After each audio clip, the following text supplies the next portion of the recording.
Telugu cinema ఇండస్ట్రీలో మళ్ళీ mega హవా మొదలయ్యే సమయం ఆసన్నమైంది అని చెప్పాలి. మెగాస్టార్ చిరంజీవి నటించినటువంటి మెగా 158 ఇప్పటికే భారీ అంచనాలు నెలకొన్నాయి. ముఖ్యంగా ఈ సినిమాలో ఒక సర్ప్రైజ్ ఎలిమెంట్గా ఒక యువనటి అనస్వర రాజన్ కీలక పాత్రలో కనిపించబోతున్నారట. తన మొదటి సినిమా తర్వాత తెలుగులో మెగాస్టార్ చిరంజీవి సినిమాకి ఛాన్స్ రావడం అంటే అది మామూలు విషయం కాదు. ఈ సినిమాలో ఆమె మెగాస్టార్ కూతురుగా కనిపించబోతున్నారని టాక్. అలాగే హీరోయిన్గా ప్రేమని ఎంపిక చేయడం అందరికీ తెలిసిందే. అయితే ఈ సినిమాకి మరో ప్లస్ పాయింట్ ఏంటంటే ఆమె స్క్రీన్ ప్రెజెన్స్ అలాగే ఎమోషనల్ పర్ఫార్మెన్స్ ఈ కథకు మరింత బలం చేకూర్చేయబోతున్నాయని చెప్పేసి టీం కూడా బలంగా నమ్ముతుంది. మరింత ఆసక్తికర విషయం ఏంటంటే ఈ సినిమాకు దర్శకత్వం వహిస్తున్నటువంటి బాబీ కొల్లి. గతంలో వాల్తేరు వీరతో బ్లాక్ బాస్టర్ హిట్ ఇచ్చినటువంటి ఈ కాంబినేషన్ మరోసారి రిపీట్ అవడంతో ఫ్యాన్స్ ఎక్స్పెక్టేషన్స్ ఆకాశాన్ని అంటున్నాయి. Mass elements, emotions, family drama ఇవన్నీ కలిపి పవర్ఫుల్ స్టోరీని రాబోతుందని ఇండస్ట్రీ వర్గాలు కూడా చెబుతున్నాయి. మేకర్స్ ప్రస్తుతం ప్రీ ప్రొడక్షన్ పనుల్లో ఫుల్ స్ప్రింగ్లో ఉన్నారు.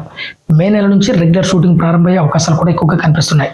మరి ఈ క్రేజీ కాంబినేషన్ మరోసారి బాక్స్ ఆఫీస్ వద్ద ఏ రేంజ్లో దూసుకెళ్తుంది, ఏ విధమైనటువంటి సంచలన రికార్డ్స్ క్రియేట్ చేస్తుందో తెలియాలంటే ఇంకొన్ని రోజులు వెయిట్ చేయాల్సిందే. సో ఇది ఫ్రెండ్స్ ఈరోజు అప్డేట్. మరొక అప్డేట్తో మళ్ళీ ముందుకు వస్తాను. అంతవరకు బాయ్.